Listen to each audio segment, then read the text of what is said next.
आपके यहाँ तो ज़्यादा घूमते होंगे, आप शहर में रहते हो।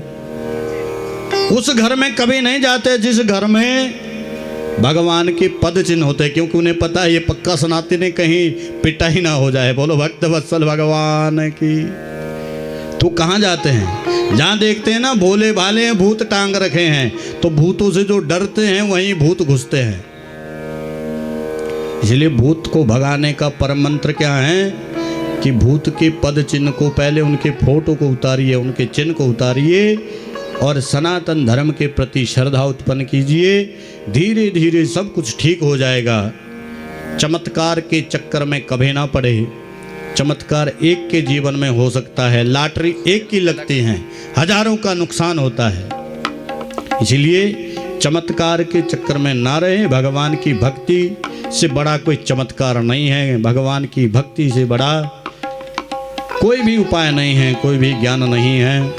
श्रद्धा से भगवान की भक्ति कीजिए, भगवान का भजन कीजिए और भक्ति पूर्वक भगवान का आश्रय ग्रहण करके अपने बालकों को भगवान के प्रति प्रेरित कीजिए।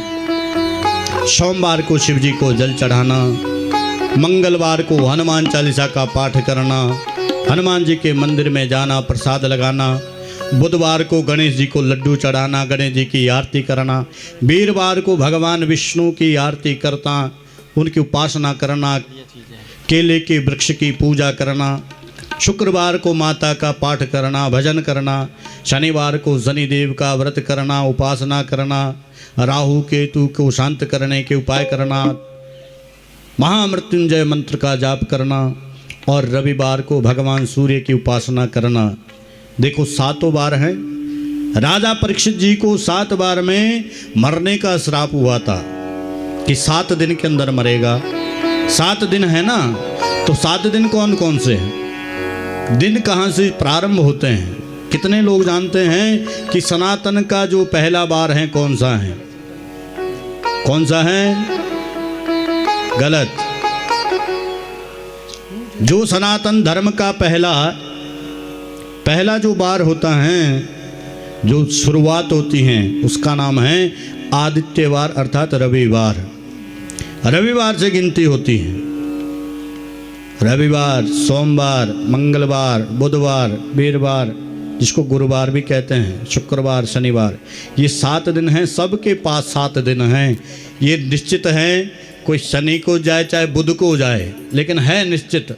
इसे कोई टाल नहीं सकता है मैया कि संडे का दिन तो छुट्टी का होता है, उस दिन उठना ही नहीं होता है। बोलो भक्त वत्सल भगवान की। उस दिन भी भगवान रहते हैं। धर्मराज उस दिन भी आ सकते हैं कि आज छुट्टी है, आज ही देखा जाए उठे है कि नहीं उठे हैं। भगवान कभी भी आपके घर का चक्कर मार सकते हैं। इसीलिए सारे बार भगवान के हैं। 7 बारों में भगवान की उपासना करनी चाहिए। भगवान की कृपा प्राप्ति का मनुष्य को साधन करना चाहिए। ये जीवन बड़ा अनमोल है। और उस पर भी क्या है, बिना मोल के कथा मिलना उससे भी बड़ा अनमोल है। बिना मोल के कथा मिलना उससे भी बड़ा अनमोल है। अगर यही कथा किसी इंटरनेशनल कथावाचक की होगी, बागेश्वर धाम की, देवकी नंदन ठाकुर जी की, तो वहाँ तुम गेट पे भी खड़े नहीं हो सकते। बोलो भक्त वत्सल भगवान की। क्योंकि वहाँ गेट पास के लिए पहले एंट्री करानी पड़ती है। पर्ची कटवाओ, 51,51,000 से सबसे पीछे, यहाँ से लेकर के खेड़ा मंदिर पे जाके जगह मिलेगी। और यहाँ कथा भगवान की इतनी कृपा से हमें यह अमूल्य कथा प्राप्त हो रही हैं। तो इस अमूल्य समय को आप ना गंवाएं, अवश्य कथा सुने, क्योंकि कथा सुनने से अवश्य ही भगवान की कृपा प्राप्त होती है। और आप तो इतने बड़ भाग्यशाली हैं कि आपके यहाँ यज्ञ हो रहा है। और यज्ञ की जो परिक्रमा नहीं करता, यज्ञ का जो दर्शन नहीं करता है, तो कम से कम यज्ञ में जो भाग नहीं ले पा रहे हैं, कम से कम यज्ञ का दर्शन तो कर लीजिए। वहाँ हुआ क्या, वहाँ क्या बना है, उसमें अभी साक्षात यज्ञ नारायण भगवान बैठे हुए हैं। इसको व्यर्थ मत मानिए।